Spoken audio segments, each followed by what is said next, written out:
माता सीता ने लक्ष्मण के सामने सीता रेखा क्यों खींची?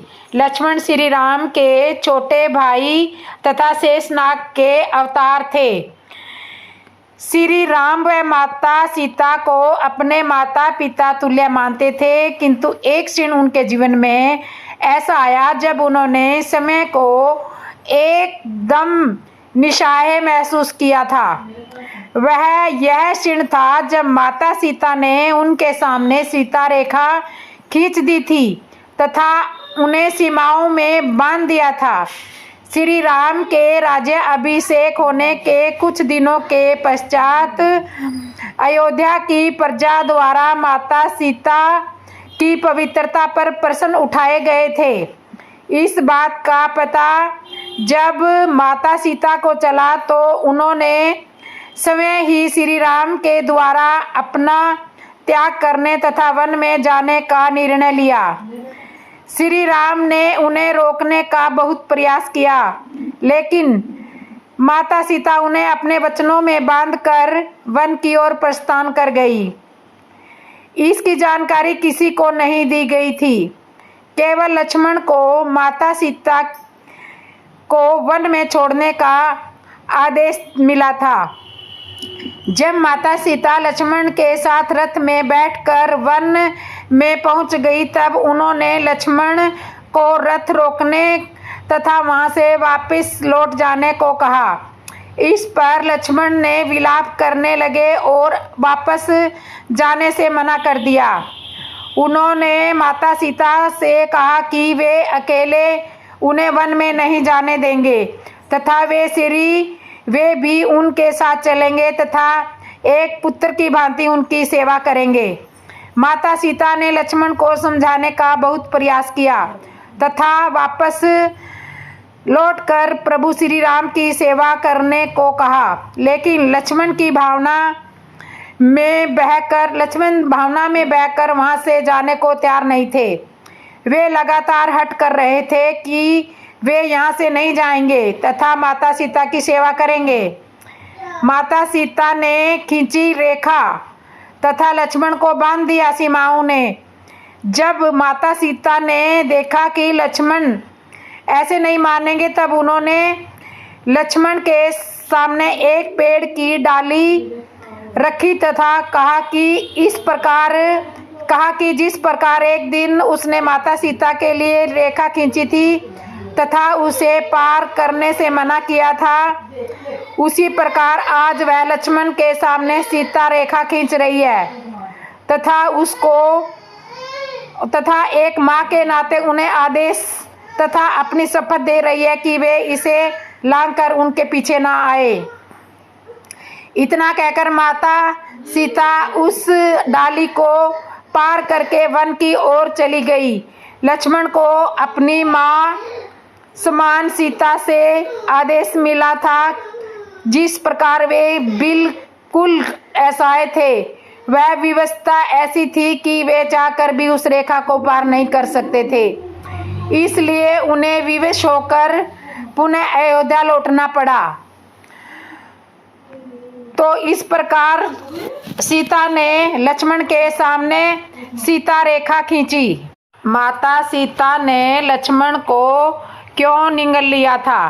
पुराणवी कथाओं के अनुसार रावण का वध करने के बाद भगवान राम लंका से माता सीता के साथ अयोध्या लौट रहे थे। उस दौरान अयोध्या को दीपकों से सजाया जा रहा था। दिवाली का दिन था, उत्सव मनाया जा रहा था। उसी वक्त सीता माता को यह याद आया कि वनवास जाने से पूर्व माँ सरयू से वादा किया था कि अगर हम पुनः अपने पति और देवर के साथ सकुशल अयोध्या वापस आऊंगी तो आपकी विधिवत रूप से पूजा अर्चना करूंगी। यह सोचकर सीता माता को लक्ष्मण को साथ लेकर रात्रि में सरयू नदी के तट पर पहुंच गई। उन्होंने सरयू की पूजा करने के लिए अपने देवर पति से अपने देवर लक्ष्मण से जल लाने के लिए कहा। लक्ष्मण जी जल लाने के लिए घड़ा लेकर सरयू नदी में उतर गए। वे जल भर ही रहे थे कि तभी भयानक अचानक सरयू नदी के भीतर से अगासुर नाम का राक्षस निकला, जो लक्ष्मण जी को निगलने के लिए आगे बढ़ा। लेकिन तभी भगवती सीता ने यह दृश्य देखा और उन्होंने लक्ष्मण को बचाने के लिए अगासुर के निगलने से पहले समय लक्ष्मण को निगल गई। लक्ष्मण को निगलते ही सीता माता और लक्ष्मण का शरीर जल के समान एक तत्व में बदल गया। यह अद्भुत दृश्य हनुमान जी देख रहे थे जो एक पेड़ के पीछे छिपे हुए थे। उन्होंने सीता और लक्ष्मण का जल रूपी समिक्षण शरीर एक घड़े में भर लिया और भगवान श्री राम के सम्मुख उपस्थित होकर सारी घटना सुनाई। हनुमान जी की सारी बात सुनने के बाद भगवान राम मुस्कुराए और उन्होंने हनुमान जी को बताया कि इस राक्षस को भगवान शिव का वरदान प्राप्त है, इसलिए इसका वध मैं भी नहीं कर सकता। भगवान शिव के इस वरदान के अनुसार अगासुर का वध तभी किया जा सकता है जब सीता और लक्ष्मण का शरीर एक होकर किसी तत्व में बदल जाए और हनुमान उस तत्व का उपयोग एक शस्त्र के रूप में करे। प्रभु श्री राम की यह बातें सुनकर हनुमान ने उस घड़े के जल को गायत्री मंत्र से अभिमंत्रित करके सरयू नदी में बहा दिया। सरयू नदी में उस जल के मिलते ही नदी में आग की लपटें निकलने लगी, जिसमें जलकर अगासुर राक्षस भस्म हो गया। अगासुर के भस्म होते ही सरयू नदी ने सीता और लक्ष्मण को उनका शरीर वापस कर दिया और इस तरह से उन्हें फिर एक नया जीवन मिला। रामायण और रामचरितमानस में इतर सेना माता और लक्ष्मण के बारे में यह रोचक कथा मिलती है। हालांकि कुछ विद्वानों का मानना है कि इस बात पर कोई सच्चाई नहीं है, यह तो मात्र किंवदंतियां है। यह कथा कितनी सही है यह तो बताना मुश्किल है, लेकिन जनमानस में यह कथा बहुत ज्यादा प्रचलित है। भगवान राम को किसने दिया था श्राप माता सीता को छोड़ने का? एक बार नारद मुनि को अपने ब्रह्मचार्य पर अहंकार हो गया। इस अहंकार को उन्होंने भगवान शिव के समक्ष प्रकट किया। उन्होंने महादेव के समक्ष यह कहा कि मेरा ब्रह्मचार्य इतना अटूट है कि इसे समय कामदेव भी नहीं तोड़ पाए। इस पर भगवान शिव ने उनकी प्रशंसा की, परंतु उन्हें इस बात को लेकर भी चेताया गया कि इस बात को आप अभिमान में आकर भगवान विष्णु के सामने न कहें। परंतु देवऋषि नारद नहीं माने और वे भगवान विष्णु जी के सामने अपनी इस बात का गुणगान करने लगे। जगत के पालनहार भगवान विष्णु उनके अहंकार को समझ गए। उन्होंने उनके इस अहंकार को तोड़ने की रचना एक माया के रूप में रच डाली। दरअसल विष्णु जी से भेंट करने के पश्चात जब वह वापस जा रहे थे तो उन्हें रास्ते में एक सुंदर महल दिखाई दिया। उस महल में विषम मोहिनी नाम की एक राजकुमारी के स्वयंवर की तैयारी चल रही थी। जब नारद मुनि ने राजकुमारी के रूप को देखा तो वह उस पर मोहित हो गए। वे इस समय अवतार में हिस्सा लेने के लिए एक अच्छा और सुंदर रूप चाहते थे। इसके लिए वे भगवान विष्णु जी के पास चले गए और उन्होंने विष्णु जी से आग्रह करते हुए कहा कि हे प्रभु, मुझे हरि का रूप दे दीजिए। इस पर भगवान विष्णु ने कहा कि हे नारद, मैं आपको हरि का रूप तो दे दूंगा, लेकिन कहीं ऐसा ना हो कि तुम उस रूप को लेकर पछताओ। दरअसल नारद जी नहीं जानते थे कि हरि का एक रूप वानर का भी होता है। अब उन्होंने वही रूप नारद को दे दिया, लेकिन इस बात से अनभिज्ञ नारद राजकुमारी विषम मोहिनी के स्वयंवर में हिस्सा लेने के लिए पहुंच गए। जब राजकुमारी वरमाला लेकर सभा में उपस्थित हुई तो नारद के बंदर वाले मुख को देखकर बेहद हंसने लगी। उनके रूप का सभा में उपहास मजाक उड़ रहा था। नारद मुनि ने सोचा कि ऐसा क्या हुआ जो लोग मुझे देखकर हंस रहे हैं और राजकुमारी मुझे वरमाला नहीं पहना रही है। तभी उस सभा में समय विष्णु भी पधारे और राजकुमारी ने उन्हें अपना वर चुन लिया। यह देखकर नारद मुनि को आश्चर्य हुआ। उन्होंने पहले तो अपना चेहरा पानी में देखा। अपना बंदर वाला चेहरा देखकर वे बेहद क्रोधित हो गए। ऐसे में उन्होंने क्रोध में आकर विष्णु जी को ये श्राप दिया कि जिस तरह से मैं स्त्री के लिए तड़प रहा हूँ, वैसे ही आप धरती पर अपनी स्त्री के वियोग में तड़पेंगे और उस समय वानर ही आपकी मदद करने आएंगे। तब भगवान विष्णु की माया का प्रभाव खत्म हुआ तो देव ऋषि को अपनी गलती का एहसास हो गया।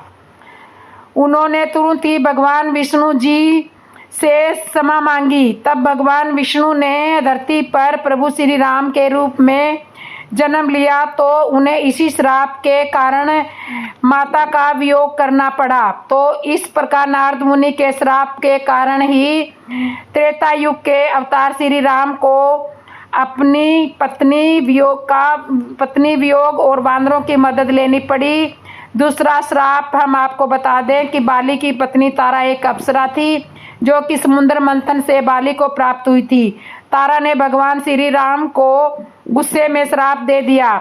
बाली की पत्नी तारा के द्वारा दिए गए श्राप में तारा ने श्री राम से कहा, आप अपनी पत्नी सीता को रावण से वापस पाने के बाद उन्हें फिर से खो देंगे और वह आपसे बहुत दूर चली जाएगी।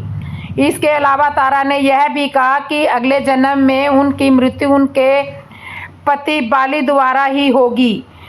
तो भगवान राम को इस तरह से श्राप मिला हुआ था सीता को त्यागने का।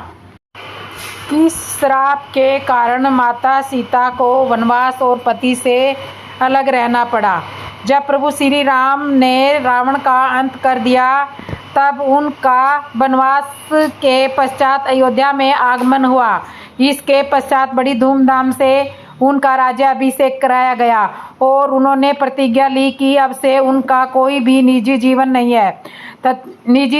है तथा वे हर कार्य अपनी प्रजा के हित के लिए ही करेंगे।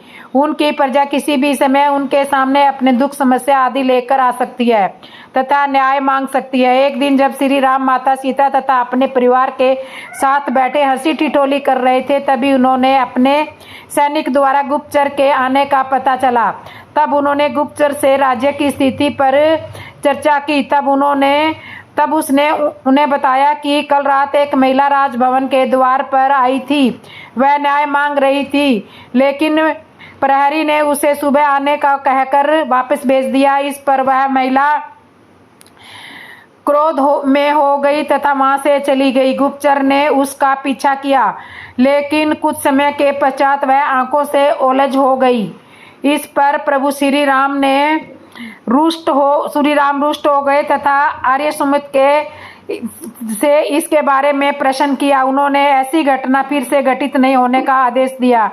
इसके पश्चात श्री राम ने उस गुप्तचर को बुलाया तथा उससे कहा कि उसने उस महिला को कल बिना न्याय मिले जाने दिया तथा उसका पता भी नहीं लगाया। इसलिए जब तक वह उस महिला का पता नहीं लगाता तथा उसके बारे में जानकारी नहीं निकालता तब तक उसे सेवा से निलंबित किया जाता है। श्री राम का आदेश पाकर वह उस महिला की खोज में निकल पड़ा। श्री राम ने उसे उस घटना की संपूर्ण सूचना दी। एकत्रित करने के पश्चात ही समय को मुख दिखाने की आज्ञा दी थी। गुप्तचर ने श्री राम को बताया कि उस महिला का तो पता नहीं चला लेकिन उस महिला का पति उसके राज्य की सीमा पर स्थित गोमती नदी के पास एक गांव में रहता है। उसने बताया कि उसके पति ने उसे स्वीकार करने से मना कर दिया है क्योंकि वह अपने मायके से आते हुए एक रात कहीं पर रुक गई थी। इसका कारण पूछने पर गुप्तचर ने बताया कि गांव में पता करने पर पता चला कि वह स्त्री सभी को एक ही कारण बताती रह रही है कि अपनी मां के घर से अपने पति के घर वापस आने के लिए उसे रास्ते में एक नदी पार करनी पड़ती थी। जब वह अपने पति के घर जाने के लिए उस नदी के पास पहुंची तो वहां पर शाम का अंधेरा हो चुका था तथा वर्षा शुरू हो चुकी थी। इस कारण केवट ने नाव चलाने से मना कर दिया। ऐसे समय में वह कहीं नहीं जा सकती थी, इसलिए विवश होकर उसने वह रात उस केवट की झोपड़ी में व्यतीत की थी। इसके पश्चात जब वह घर पहुंची तो उसके पति ने उससे देर से आने का कारण पूछा। उसके पति ने उसकी पवित्रता पर संदेह करके उसको घर से निकाल दिया था। इस पर श्री राम ने पूछा कि वह स्त्री अपने पति को विश्वास क्यों नहीं दिला सकी। तब गुप्तचर ने बताया कि उन दोनों के बीच अविश्वास ज्यादा है तथा उनके बीच लड़ाई झगड़े आम बात है। साथ ही उस स्त्री ने क्षमा मांगने से मना कर दिया था तथा कहा था कि जब उसने कोई अपराध ही नहीं किया तब वह क्षमा क्यों मांगेगी। उस स्त्री ने अपने पति से कहा कि जब मर्यादा पुरुषोत्तम श्री राम का राज्य है इसलिए वह स्वयं जाकर उनसे न्याय मांगेगी। गुप्तचर की बातों से श्री राम को संदेह हुआ कि उसने उन्हें संपूर्ण बात नहीं बताई तथा ऐसी कुछ बात है जिसे वह उनसे छुपा रहा है। उसने गुप्तचर को आदेश दिया कि वे स्वयं उनके साथ अब उसके मित्र बनकर उस गांव में जाएंगे तथा घटना का पता लगाएंगे। उसके बाद श्री राम एक सामान्य नागरिक का वेश धारण करके गुप्तचर के साथ उस गांव में गए। वहां जाकर उन्होंने गांव वालों की बातें सुनी। गांव वालों की बातों के अनुसार वे उस स्त्री को ही दोष दे रहे थे तथा इसके लिए अपने राजा राम पर भी प्रश्न उठा रहे थे। उन्होंने श्री राजा राम द्वारा माता सीता को अपनाने पर भी प्रश्न उठाया था, क्योंकि रावण के महल में इतने दिन रहने के पश्चात भी उन्होंने सीता को अपना लिया था। उन्होंने इसे श्री राम की निर्बलता करार दिया तथा उसे स्त्री मोह का नाम दिया। गांव वालों के अनुसार इसके कारण सभी स्त्रियों को इसके लिए और प्रोत्साहन मिला है। इसका लाभ कई स्त्रियां अनुचित कार्य करने के लिए उठा सकती है। एक राजा के द्वारा किए गए कार्यों का प्रभाव उसकी प्रजा पर भी पड़ता है, इसलिए इसके लिए उन्होंने राजा राम को दोषी ठहराया है। इस घटना के पश्चात श्री राम का हृदय तार-तार हो गया और उन्होंने गुप्तचर से पूछा कि क्या इस प्रकार की बातें केवल इसी गांव में हो रही है या नगर के अन्य गांवों में भी इस प्रकार की बातें हो रही है। इस पर गुप्तचर ने इस बात को स्वीकार कर लिया कि माता सीता के बारे में इस प्रकार की बातें सारे नगर में हो रही है और सारे गांव में हो रही है। तब श्री राम ने नगर के अन्य गांव में भी जाकर इसका पता लगाने का सोचा। श्री राम जब अन्य गांव में पहुंचे तब मुख्यतः सभी के द्वार माता सीता के प्रति ऐसी भावना को लेकर विचलित हो उठे। इसके पश्चात वे दुखी मन से राजभवन में आ गए और उदास रहने लगे। भगवान श्री राम को इस प्रकार दुखी देखकर माता सीता का मन भी उदास हो गया, लेकिन श्री राम ने उन्हें कुछ नहीं बताया।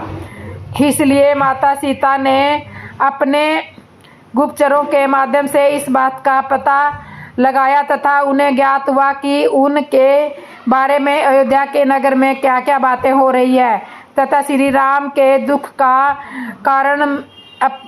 असली कारण क्या है। संपूर्ण बात को जानने के पश्चात माता सीता ने स्वयं ही यह कठोर निर्णय लिया तथा वन में चली गई।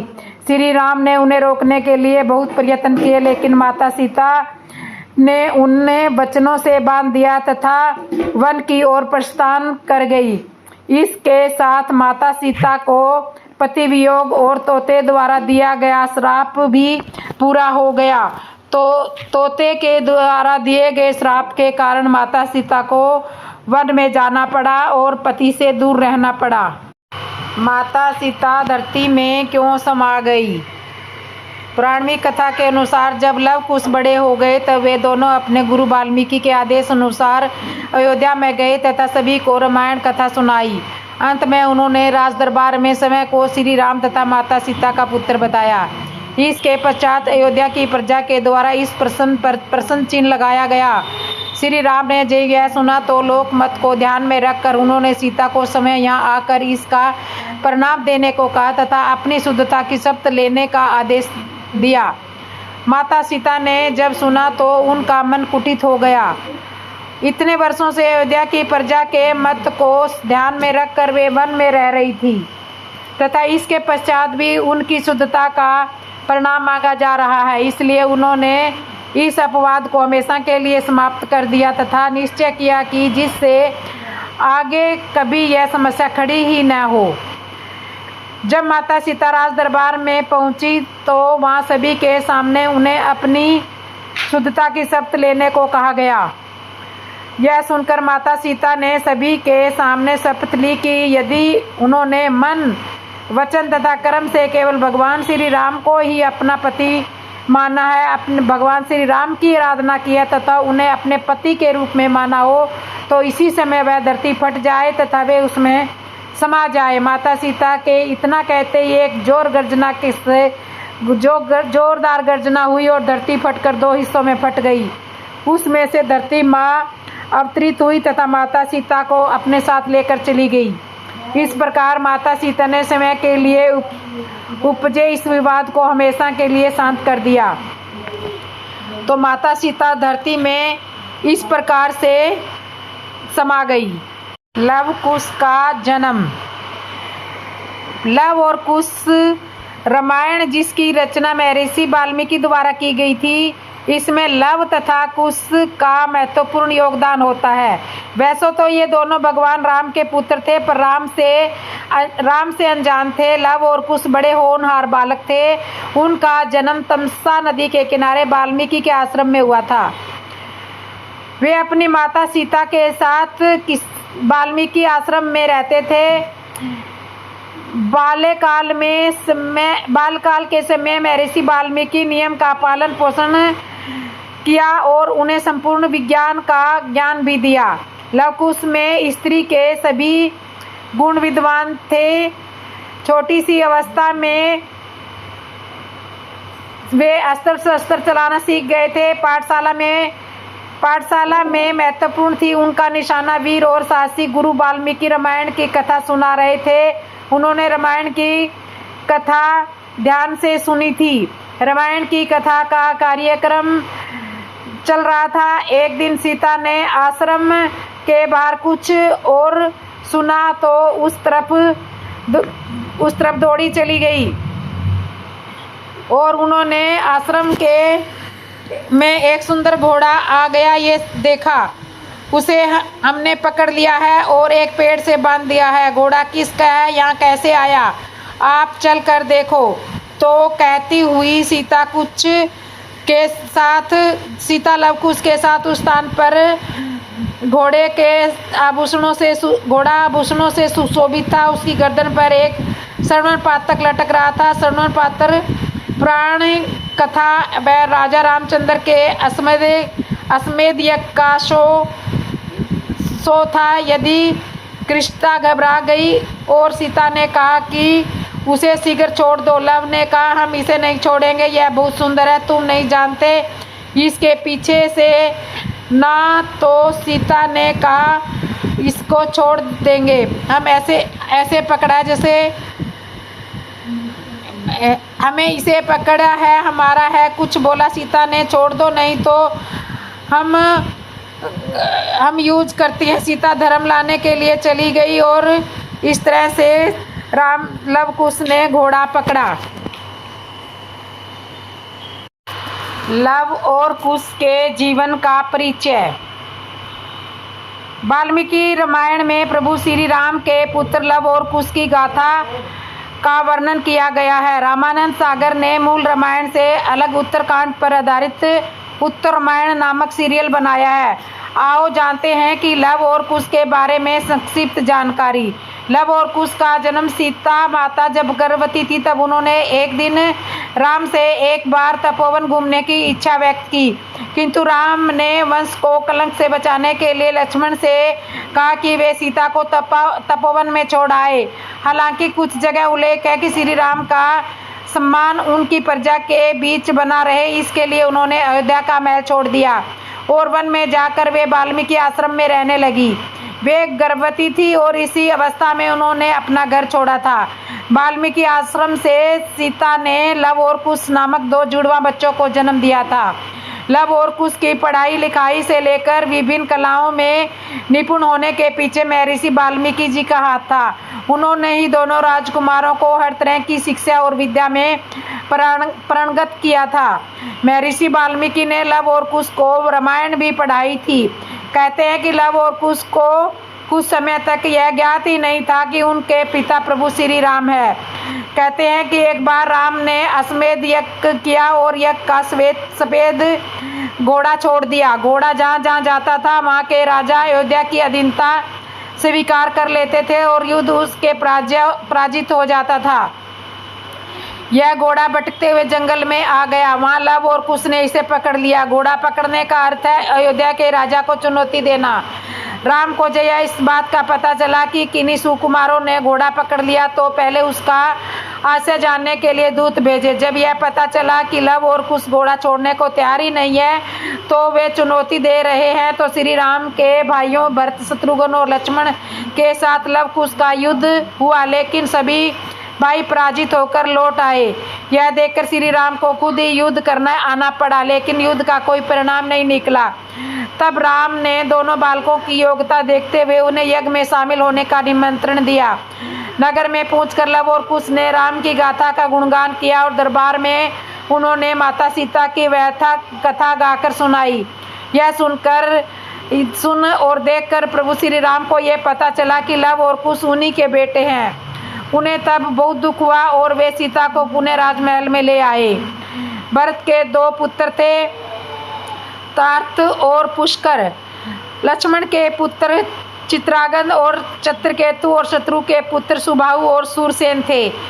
मथुरा का नाम पहले सूरसेन था। लव और कुश राम तथा सीता के जुड़वा बेटे थे। जब राम ने वानप्रस्थ लेने का निश्चय कर भरत को राज्याभिषेक करना चाहा तो भरत नहीं माने। अतः दक्षिण कौशल प्रदेश छत्तीसगढ़ में कुश और उत्तर कौशल में लव का अभिषेक किया गया।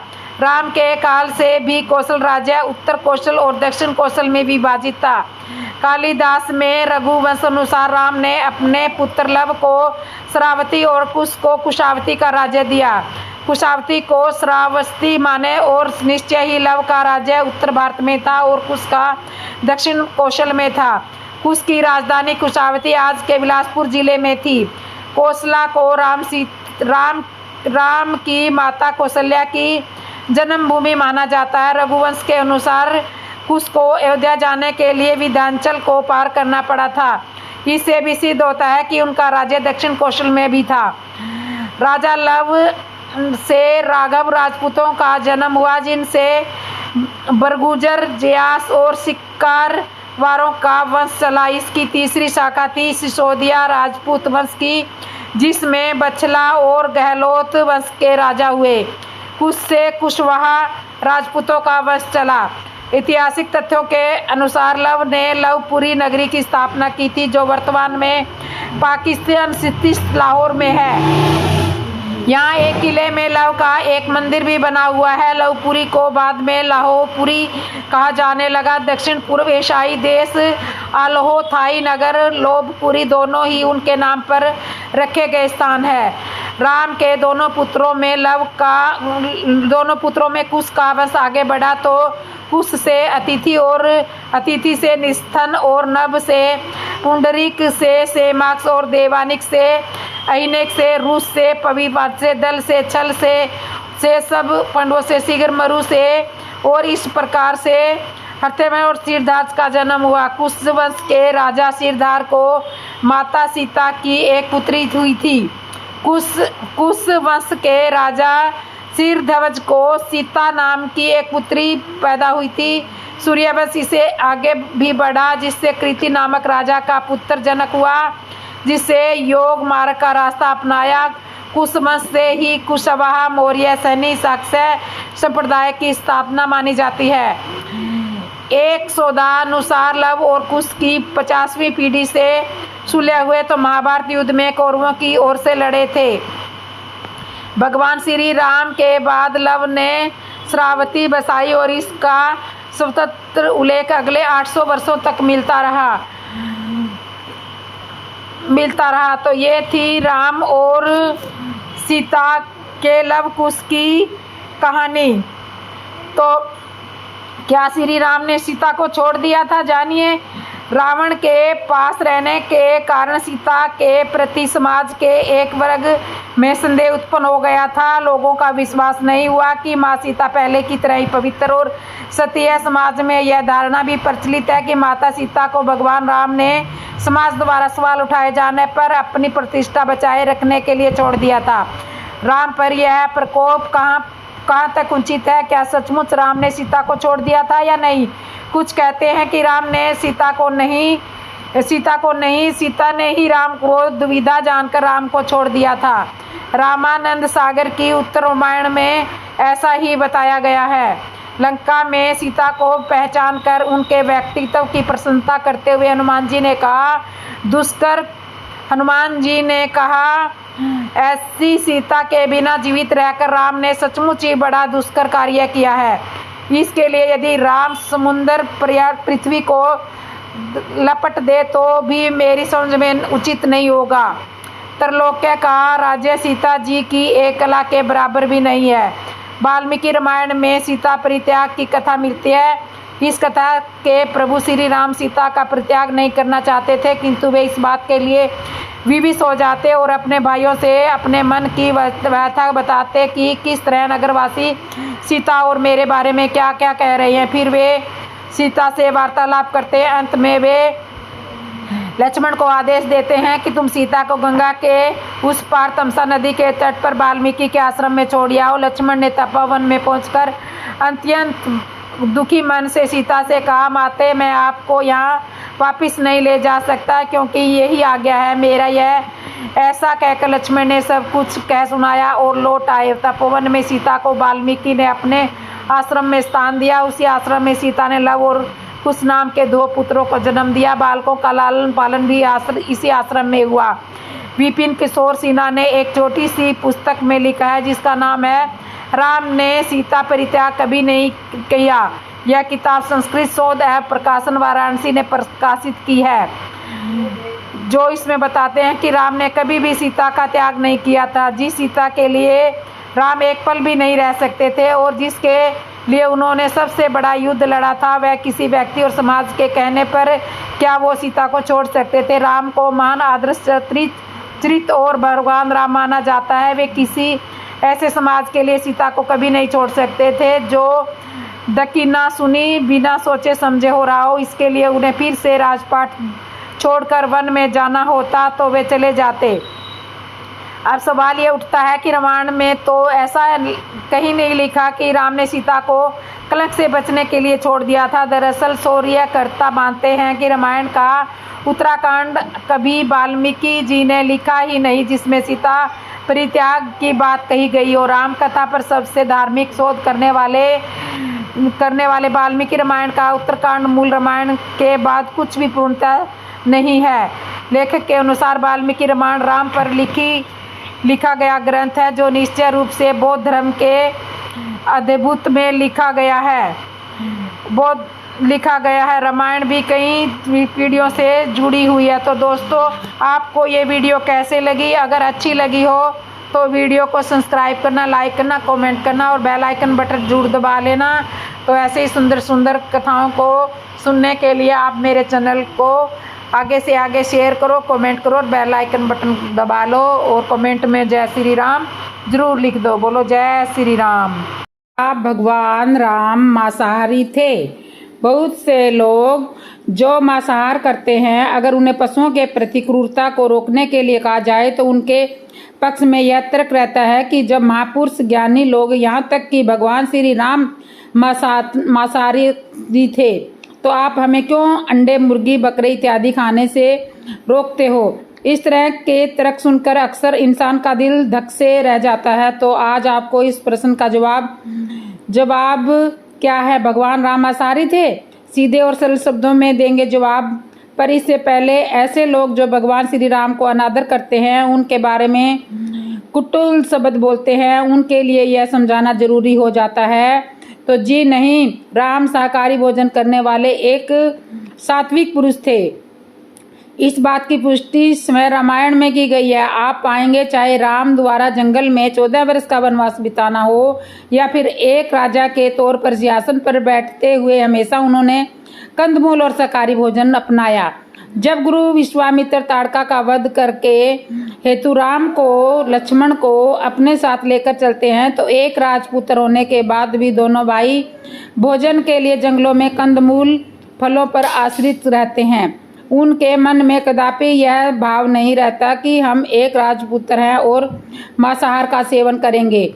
यह नहीं, जब पिता दशरथ के आदेश पर राम 14 वर्ष के वनवास हेतु वन की तरफ जाते हैं तो रास्ते में वह अपने मित्र निषाद राज गुह के राज्य से होकर गुजरते हैं तो निषाद राज उन्हें अपने राज्य में रहने का आमंत्रण देते हैं और प्रभु श्री राम विनम्रता पूर्वक मना कर देते हैं। इस बीच जब भोजन और खातिरदारी की बात आती है तो प्रभु श्री राम स्पष्ट शब्दों में कहते हैं कि हमें 14 वर्ष तक मुनि वेश में मुनि के आहार का भोजन करेंगे, पर जीवन मुनि के आहार जैसा भोजन करके जीवन व्यतीत करेंगे। अतः यह बात सुनकर मित्र निषाद राजगुह के राज्य में भी वह कंदफूल फल खाकर पत्ते झाड़ फूस के बिस्तर पर विश्राम करते हैं। हालांकि इस बात से इनकार नहीं किया जा सकता कि मित्र निषाद चाहते तो हर तरह की खातिरदारी करने में सक्षम थे, पर फिर भी वह श्री राम के आदेश पर जंगल से मधुर फल लाते हैं, डोंगे में पानी भर के लिए भोजन का प्रबंध करते हैं।